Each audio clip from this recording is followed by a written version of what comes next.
I'm Shayne McKenzie. I'm the CEO, Clinic Director and Training Director for the Institute for the Study of Pig States.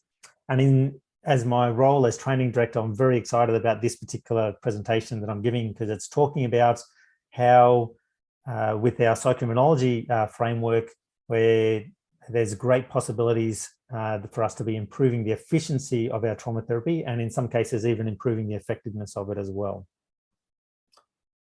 Now, I've only got a short amount of time, only about 20 minutes to get through this. And as I was writing it, got to see I was probably a little bit optimistic around how much content I was trying to get through. So to get through it in an efficient way, I'm going to be using some of the terminology in Subcellular Psychobiology Diagnosis Handbook. This is the main textbook for our trauma therapy training.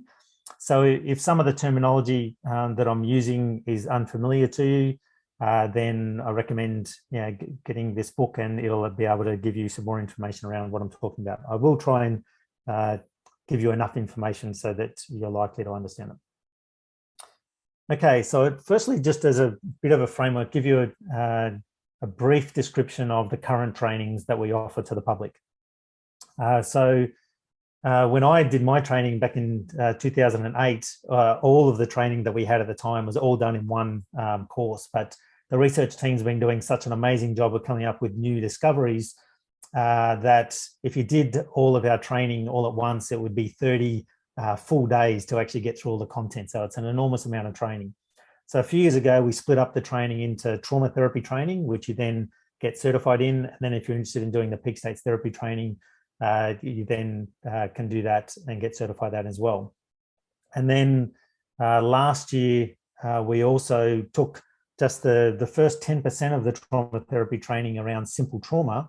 And we talk about simple trauma. This means biographical trauma, so a trauma in your life, generational trauma, so trauma that you've inherited from your parents and other ancestors, and body associations, which is a type of trauma that has us kind of want to hold on to some kind of symptom. The foundational course is only about 10% of the training time, but in our experience helps you address probably about 70% of the issues that we see with clients. So it's a really effective way to get a taste for our approach for this. And for some people, that's all they really keen to do is just learn those simple trauma healing techniques and the biology behind it as well. But for others, that's a way to kind of get a taste of this work to consider whether they want to do the full trauma therapy training. So then in the full trauma therapy training, not only do you get the simple trauma healing techniques, but you get to learn how to diagnose and heal what we call subcellular cases. So this is some kind of structural issue or a pathogen in one single cell that we call the primary cell, where your consciousness resides, which determines the overall health and well-being and experiences that you see in the world, including spiritual and shamanic experiences. So it's a holistic, integrated model that explains all of those things. And so you get to learn 26 of those subcellular cases that you can diagnose and heal with your clients, as well as a couple of structures that can bring the symptoms back, and a way to both diagnose and remove that structure so that the healing can be permanent, and a few support healing techniques to speed up the healing when the client gets a bit stuck. And then there's also a number of things that you get to just learn how to diagnose. In some cases, diagnose and refer, in particular, diagnose and refer to clinic processes, because there's about 10 different cases that you learn that we've got a clinic treatment for. But there's also some things that you learn how to diagnose that are at the moment still only research processes. So we don't necessarily have a process for them yet, but at least you'll know if you diagnose that, you're probably not going to be able to help the client with that issue. And then also how to diagnose and refer to a peak states therapist if you've only a certified trauma therapist for one of our processes that we call Silent Mind, which actually can eliminate a whole range of different trauma types or subcellular cases. And then in our peak states therapy training, there's a number of peak states, Silent Mind, which has a lot of benefits, but one of the key ones is around having a much quieter mind, hence the name. Then Inner Peace, which is also pretty self-explanatory around having a fundamental underlying sense of peace. Brain Light, which is a train brains, which is a key part of our being, become much brighter and more positive and more functional. And then the ability to see or sense your life path, so you know that you're actually on your life path, as well as a really effective process for taking peak experiences to a permanent peak state. So that's our public trainings. And then if you're interested, there's also then the possibility of becoming part of either our clinics or research team, and there's training for that as well.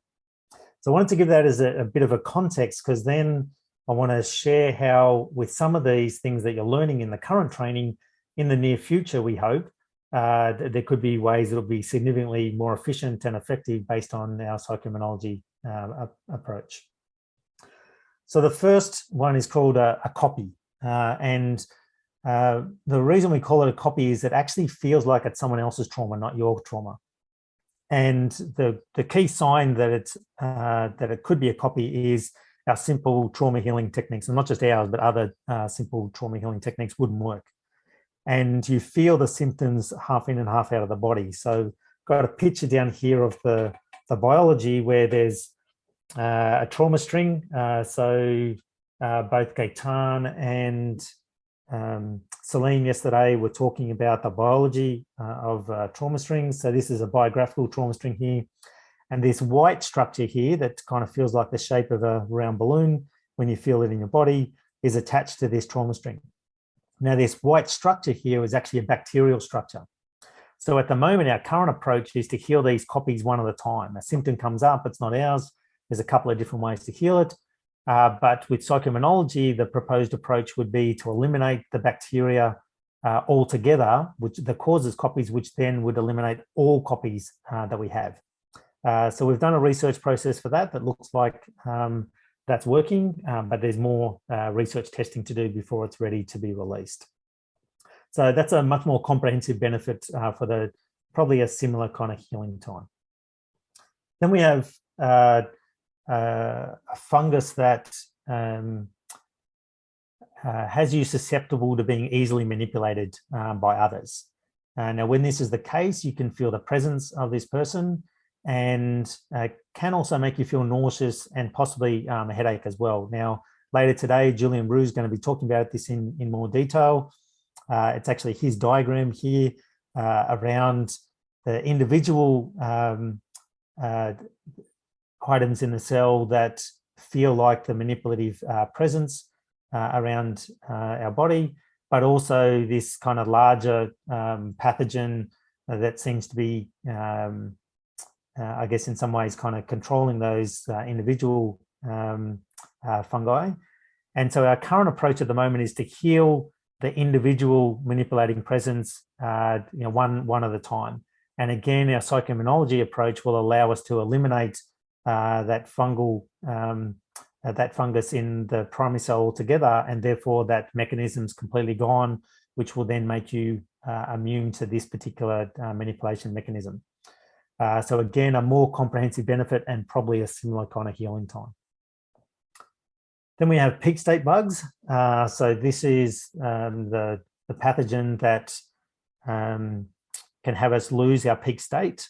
So the experience from a client who may not know about peak states is they've had this lifelong positive feeling, and then all of a sudden they feel like they lose it and they just are feeling left flat. And over time, if they feel that flat feeling for a long time, they might even call that depression. So there's a mechanism here where both you and the other person both have peak state bugs. Just about everyone actually has these in their primary cells. So nearly everyone is susceptible to losing their peak states to others. And our current approach, there's a way to heal some trauma that can get you the peak state back, but it's not necessarily a permanent outcome. So the ideal situation is to not have these peak state bugs at all, which with psychoimmunology we know is possible. So that's obviously a key bit of research we're working on at the moment. And so this actually then would be a permanent solution, and would also then make you a permanent solution as far as getting a lost peak state back, but then would also, our model would suggest, would make you immune to losing peak states as well. Then we have this structure that we call the pine cone because it looks and feels like a pine cone structure when you can sense it or see it. And it's responsible for 3 different subcellular cases that we talk about in our trauma therapy training. The first one we call bubbles because they look and feel like bubbles. But the symptom is that you lose a capacity that you normally have. So, you're able to do maths really easy, and all of a sudden your ability to do that seems to disappear for no known reason. Probably the most common one is stage fright. So the information that you are an expert on, you get up on stage and you just freeze. You can't, you lose that capacity to be able to articulate what it is that you want to say. That's usually due to this phenomenon of bubbles. I talked about there's 2 kind of structures that can bring issues back for a client. One of them is we call time loops because it's like the trauma resets. So the trauma that we've healed actually comes back because of this structure. So we know how to diagnose that and remove that structure so that around that particular trauma, so that that trauma doesn't come back again when you heal it again. And then something that we call e-holes because another person, so it feels like a hole in your body and it makes other people feel evil to you. So the biology behind that is these little bubbles in this structure that we call the pine cone. And if one of those kind of gets loose floating out in space, you can put your awareness into it and kind of temporarily lose your capacity. The time loop structures can be hard or soft barriers around 1 or more bubbles. And the e-holes are due to some damage to that pine cone structure. So our current approach is very effective at individually eliminating a bubble or a time loop or an e-hole. But with psychoimmunology, the approach would be to eliminate the pine cone altogether and have that eliminate all bubbles, all time loops, and all e-holes. So this is a really good example of if you have a model that explains why these things are occurring, what the root cause of them is, then you're able to design a treatment to come up with a permanent solution for that. So some of our research staff have actually seemed to have achieved that, but we've got more research testing we want to do before we think that's ready for release as well. So again, a much more comprehensive benefit for, again, what we think would probably be a similar healing time. Then we've got something we call S-holes. Now that's short for sucking holes because when you test for these, you get this kind of sucking sensation. Now the symptoms that the client has is that they're really needy. So they need love and or attention.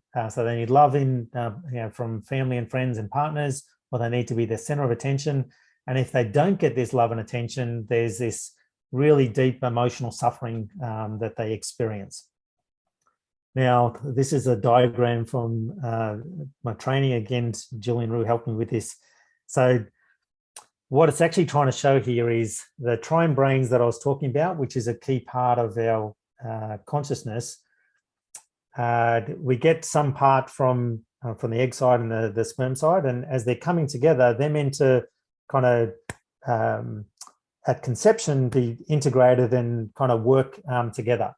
Whereas a few years ago we discovered, actually maybe only a couple of years ago, we discovered that there was a pathogen that was causing this damage in between these triune brain blocks. This is a different explanation to what's actually in subcellular psychobiology. So the explanation there is now out of date. So these 2 pathogens cause these damaged holes, which creates this kind of sucking sensation and this subconscious need to actually get love and attention to try and address that. So at the moment, our approach is to heal these S-holes one at a time.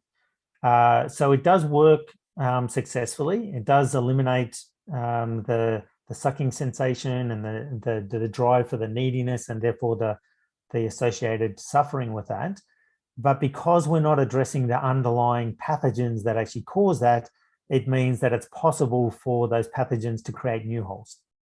With psychoimmunology, we can then get rid of both of those pathogens, which then means that all of the S-holes will be gone, which is much more effective and more comprehensive and probably quicker. But it's also, it's more effective because it's actually not only getting rid of all of the SOLs, but actually making you immune to new ones happening in the future as well. Then we have something called sound loops. I'm sure just about everyone in the audience would be familiar with this. So this is when you have a repeating recording of music or thoughts. So, when a song gets stuck in your head, we call this a sound loop. The biology around this is a bacterium on the nuclear membrane with these little kind of donut-shaped rings that are the sound loops. Now, we don't really have a reliable approach for this. There is a trauma therapy technique that might kind of manage the symptom of it, but it's not getting rid of the underlying mechanism. So again, with psychoimmunology, the plan would be to eliminate this particular bacteria that causes the sound loops. And so that would mean we would now have an effective approach for dealing with sound loops that we don't currently have. Most people, this is not a major issue, but for some people, this is a real issue. They would like us to have a treatment for it. Then I've already touched on silent mind.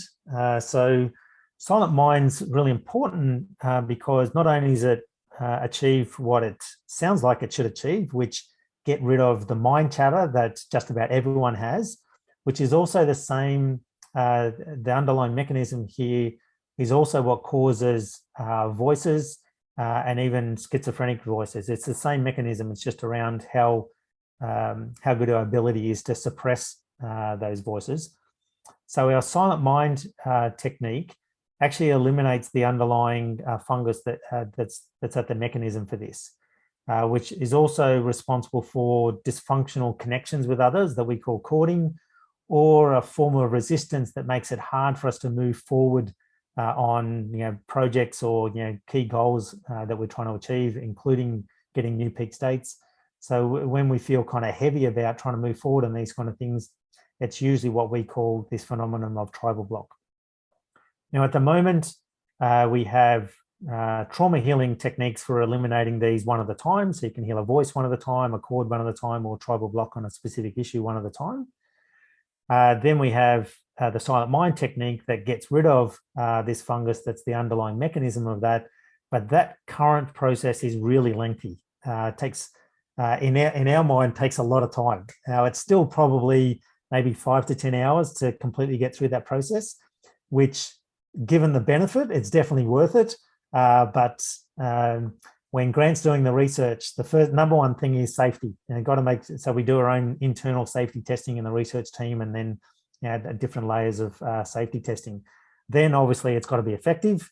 But then once we get it to be effective, the next thing that we want to do is make it as simple as possible, and that's what our psychoimmunology framework is allowing us to do now. So we have developed a psychoimmunology process for silent mind.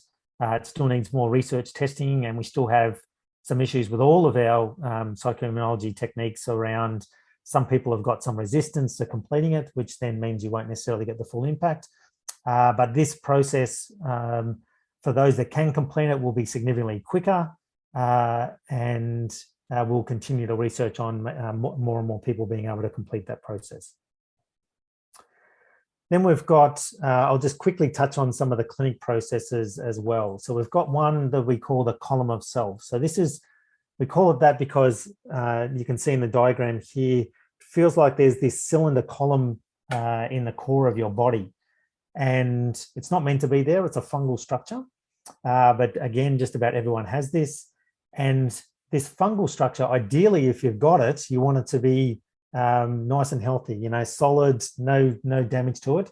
But a lot of people actually have damage to it. It could be a void in the middle of it. It could be bubbles, which is what you're seeing in the structure here in the picture on this page. It could be cracks in it, which causes different issues. It could be what we call parental columns, so columns off to the side, so your column feels lower, and that has some issues around how you interact with your parents. And then things that we call offset, could be horizontally or vertically offset. So lots of different potential issues that there could be.